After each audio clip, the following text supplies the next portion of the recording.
A very good way to make sure that you achieve your goals is to begin with the end in mind. In other words, to start out knowing exactly what you want to achieve and the steps that you're going to need to take to achieve them. Now, unfortunately, most people go about this completely the wrong way. So let's say you're here and now and you have an idea, a vague idea of the sort of thing you want. You might head off in one direction to try and achieve that goal, and you miss it entirely. So you have another go, and you try another way of achieving your goal, and still you miss it entirely.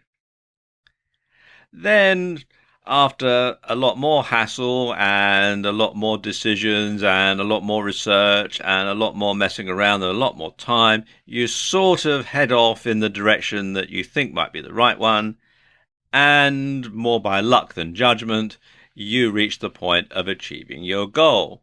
And you think you've done very well. But the trouble is, there is a much better way of doing it. If you start with your goal, you start by deciding exactly what it is that you want to achieve, whatever your objective is. And then you work back from your goal to where you are now. You'll find it much, much easier to know exactly the steps that you need to go through, because you'll need to know exactly what you need to accomplish each step of the way. It's a bit like if you're in a strange city and you get lost and you look at a map. Let's say you haven't got a sat-nav or a GPS, but you're looking at a plain old-fashioned map like these people here in Antwerp, and you need to go somewhere. Now, quite often these public maps that they have on walls and things will have little arrows saying you are here.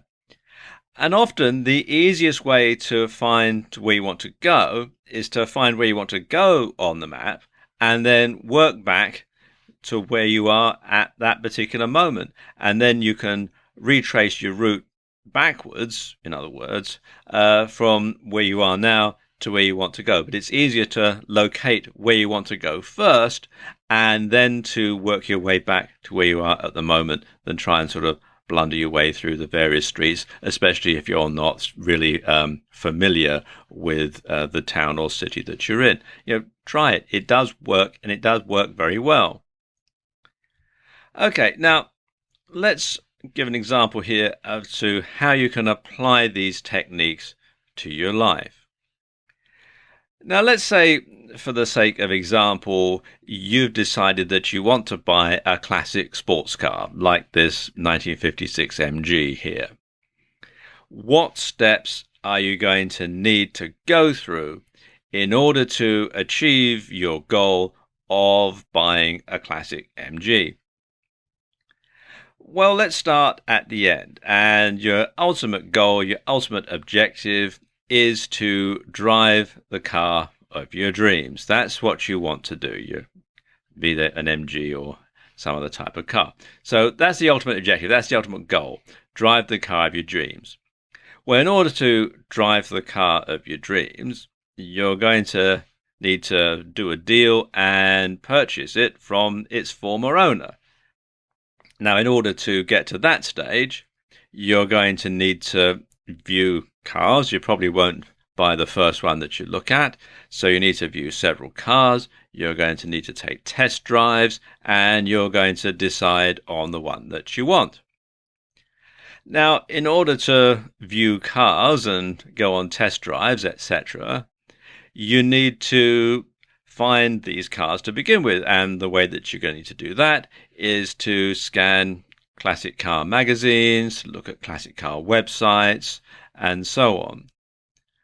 But of course, there's not a lot of point in doing that unless you have enough money to buy a classic car in the first place. So you're going to need to save up and or arrange a car loan so you know exactly how much money you have to spend on your classic car. Now you can see the path that you need to follow in order to drive the car of your dreams. first thing you have to do is save up and or arrange a car loan. Then when you've done that, you need to scan classic car magazines and websites. When you've done that, you want to view cars, take a test drive, decide the one you want. Then you're going to do a deal and purchase the car from the former owner. And then there you go, you've reached your goal, drive the car of your dreams. But you know you're going to be able to achieve each one of these smaller goals each step along the way, because you know exactly what it is that you need to do to get you to the stage where you can meet that goal. So you know exactly what you need to do. So you know that your goal can be achieved. And of course, this is a good way of also weeding out goals that are frankly unachievable, because you'll know that you won't be able to get to the next step because you're working your way back. So you're not going to sort of take a leap in the dark, so to speak, because you know exactly what you have to do. And if it can't be achieved, you'll know that before you start out. So therefore, success is pretty much guaranteed if you follow this particular pattern.